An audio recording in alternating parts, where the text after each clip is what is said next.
In today's competitive environment, innovation is no longer optional, it's mission critical. All of us, all our lives, are building knowledge, experience, skills, expertise, and most of the time, all that knowledge and expertise are good things. However, when we're looking for really new ideas, all that knowledge actually becomes a barrier.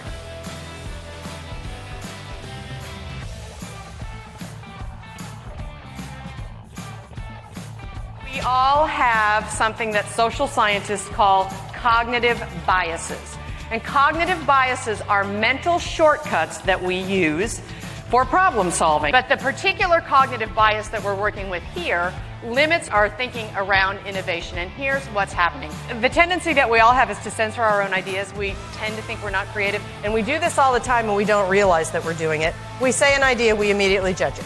And it's a little bit like if you were driving a car trying to have your foot on the gas and the brake at the same time. You really don't go anywhere.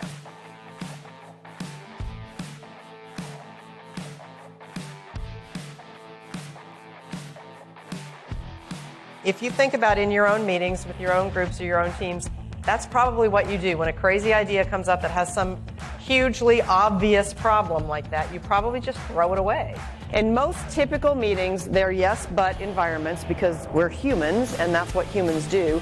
So in typical meetings, we throw away a lot of potentially good ideas that would spark something that we could do because it's not perfect and we immediately throw it away.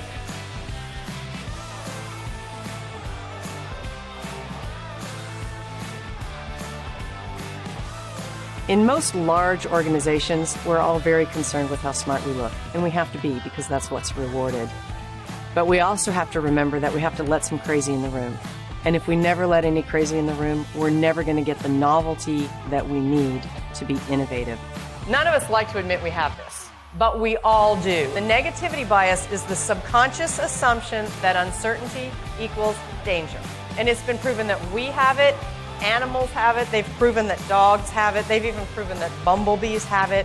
If you think about it, it's a survival mechanism, right? If you assume uncertainty is danger and you run, you're more likely to survive. So that's what's happening, and it's why yes, but is so common, and it's why yes, but is our first reaction. It's our first instinctive reaction to every idea because we're seeking out the danger.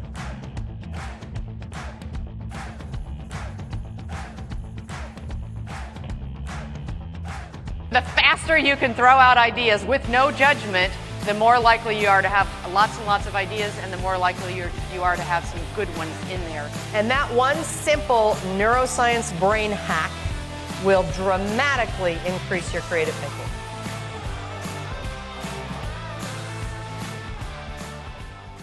I want everyone to think of a new idea for salad dressing. A new idea for salad dressing. And I'm talking about the kind you use in your home, not necessarily food service like you would have in a big venue like this. Somebody give me an idea for salad dressing. Bacon salad dressing. Yes. Peanut butter salad dressing. One more. Yogurt salad dressing. Okay, so I'm going to say stop. Excellent. I want to talk about those ideas. All of those ideas were new flavor ideas for salad dressing. And that's a great thing if we were looking simply for new flavor ideas. But the truth is, we're a salad dressing company. We've got about 35 flavors of salad dressing. We don't need more flavors. We need more real news for salad dressing. Now, why is it that we came up with mostly just new flavors? I'll tell you why. There is a reason why. Because in your head, when you heard and saw salad or salad dressing, you made some immediate unconscious assumptions that you're probably not even aware that you made that limited your thinking. It limited your thinking. Okay? And you assumed things like this. You assumed salad dressing goes on lettuce. It's liquid, comes in a bottle, you store it in the refrigerator, you eat the salad from a bowl or a plate, and you eat the salad with a fork. Did anybody make none of these assumptions in your head? Anyone?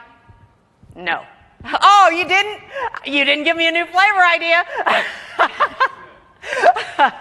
So the reason why this happens is because of a human thing that happens for all of us. It's not because you guys are a particularly slow group. Nope, that's not the case at all.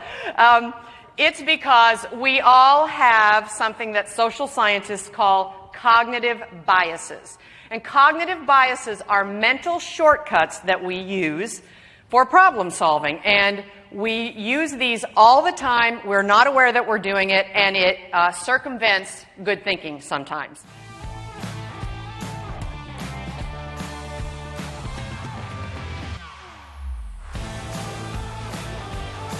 We're going to work on a process that I think gives us the best of both yes and yes but. It's going to give us all the positive stuff that happened in yes and, but it also allows us to inject the realism that we're trying to get to in yes but in a much more productive way. So this is a process I call GPS, and that does not stand for Global Positioning System. It stands instead for Good Problem Solution. And this is both a mindset and also a very specific, overt tool for idea generation or creative thinking. So I'm going to show you the kind of on-paper tool, but know that this is just a mindset and a way to react to ideas. And in particular, it's going to be a way to react to ideas that your team comes to you with in a way that's more productive than you having to be the one that says yes, but. Okay? So to give an idea a GPS response, the way you do it is you first list everything about that idea that's potentially good. What's interesting, what's valuable, what might be educational, what might our customers like, what might save us money, knowing it's not finished. It's not perfect, it's got some flaws. And really, if you think about it, no idea is perfect when it's first thought of. But we treat it as if it should be by the yes, but. But what I'm asking you to do is just hold off for a minute on where your brain is trying to go. Your brain is trying to go there immediately, but I'm saying hold off on that. First, make a long list of everything that could be potentially good about it, and make a diverse list. Remember we talked about divergent thinking, both quantity and diversity, so a long list and a diverse list of things that are potentially good about it. And really we're looking for what's the potential in this idea if we can solve the problems in it. Okay? That's step 1G. Then you go to step 2, which is P, stands for problem. And now you can let your brain go where it's been trying to go, which is identify all those issues, but with a critical difference. And that critical difference is you need to articulate the problem in the form of a question. So instead of saying, it's too expensive, you say, how can we make it more affordable? And that one simple neuroscience brain hack will dramatically increase your creative thinking. Like literally, if that's the only thing you left here with after these 2 days, you would dramatically improve your creative thinking if you articulate problems in the form of a how-to question. Not a yes or no question, a how-to question. So how can we make it more affordable? How can we do it in the time we have? How can we find other resources that can take some of the burden off my team? Whatever it is. All right? So that's step 2, the P for problem. And then once you've identified whatever you think the most critical or urgent problem is, you now go to the S part, which is solution. And you start generating ideas to change the initial idea to make it work better. And the bonus that always just naturally happens is other ideas start to get spun off. It just always happens. So that's the process. First, list everything about it that's good, a long list. Then you articulate the problems in the form of a question. Then you start solving for the problems, meaning you have the permission to change the original idea. Obviously, you have to change it to improve it. Change it in any way you want, as long as you kept something about it that was good. All right, we're going to do a practice on this because I find it really helps. So we are going to imagine that we're working for a team that is doing new exhibits at the zoo. It's our job to come up with new exhibits at the zoo. And I have an idea I'm going to share with you. And I'm going to have you, again, at your table, as you're going to be your team for the moment. I'm going to have you do a GPS response on my idea. And my idea, it's really interactive. I know you're going to love it. It's called Suddenly Bears. So you're walking around the zoo and suddenly there's a bear. All right? So before we do the GPS on that, tell me what's your honest initial reaction to that idea? It's yeah, the bear's loose. It sucks, right? It's terrible, right? Yeah, scary, it's dangerous, it's a ridiculous idea. All right, but what I hope to illustrate here is that even in a ridiculous idea, there are things we can find about it that are valuable, and it will spark other ideas that are more practical.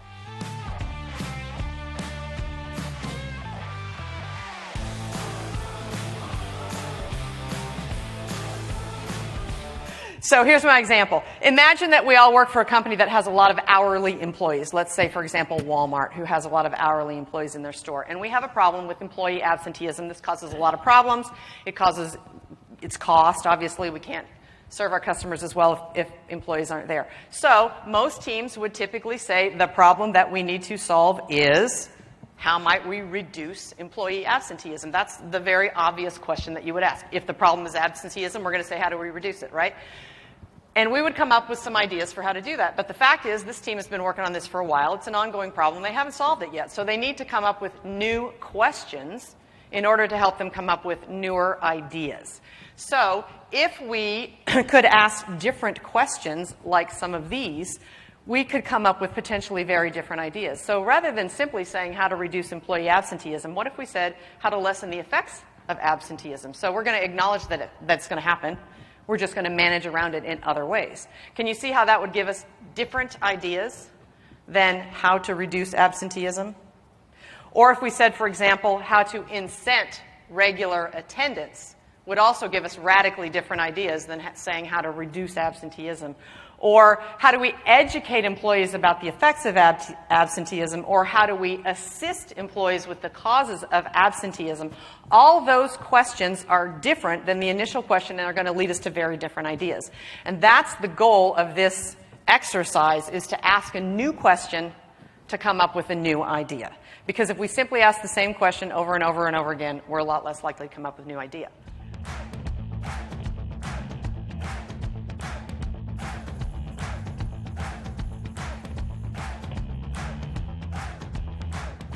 I'm going to have you plan a party. And you can have any kind of party you want. You can have any kind of food, beverages, theme, costumes. You can invite anybody you want. You can have pets, whatever you want. But there's one rule in your party planning process, and that one and only rule is the only way you're allowed to respond to any idea or suggestion is to say yes and go with it. So you add to it. Yes, and you add to the idea. Is that clear? All right, you don't need to write this down, just talk. And I'm going to give you about 3 minutes to plan a party by saying yes and to everything. So your table is your team. You're going to plan a party by saying yes and go. Oh, you guys did good for your first time. All right, so I'm going to have you do that exercise again. I want you to plan a different party. But this time I want you to respond with yes, but. And what comes behind the yes, but is a concern or an issue that you have, right? So you might have some yes, ands, but I want to make sure that you express some concerns with yes, but. So for example, yes, but I'm not sure everyone will skinny dip at a work party, right? So whatever the concern is, you voice it by saying yes, but, all right? And I want you to start with an entirely new idea, not the same party, a completely new idea. And this time respond with yes, but, all right? Same amount of time, 3 minutes, go. As you can see, a yes and process in pretty much every way is far better. Did anybody find any problems with yes and? Was it an expensive party? Yes. Yes. The problem with yes and is typically in some way it gets out of control. Whether that's cost or some other thing, or it's physically impossible, we can't really have a party on the moon. And was there anything positive about yes but? It was a very safe party. It was safe.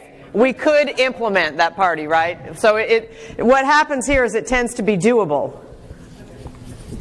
So the interesting thing here is that which one of these two do you think is more common? Yes, but is far, far more common, and it is based in neuroscience, and we're going to talk a little bit more about that in a second. So when I teach this to my corporate clients and I say yes and is a better process, I often get pushback with, well, we can't yes and everything because of this issue that there are no real world controls on it. So what we need is a process that gives us the best of both. It gives us all the build, the flow, the leapfrogging, the fun, the participation that happens in yes and, but brings in the reality that we need, that we're trying to get with yes but. That's the interesting thing about the yes but. When we're saying yes but, we're not trying to be difficult. We're trying to be helpful. Our brain is saying, I've seen a problem, and I'm going to point it out because I know it's a problem and I think we need to talk about that. The problem with the yes but is, even though we're trying to be helpful, it actually isn't helpful, because what it becomes is a stop sign.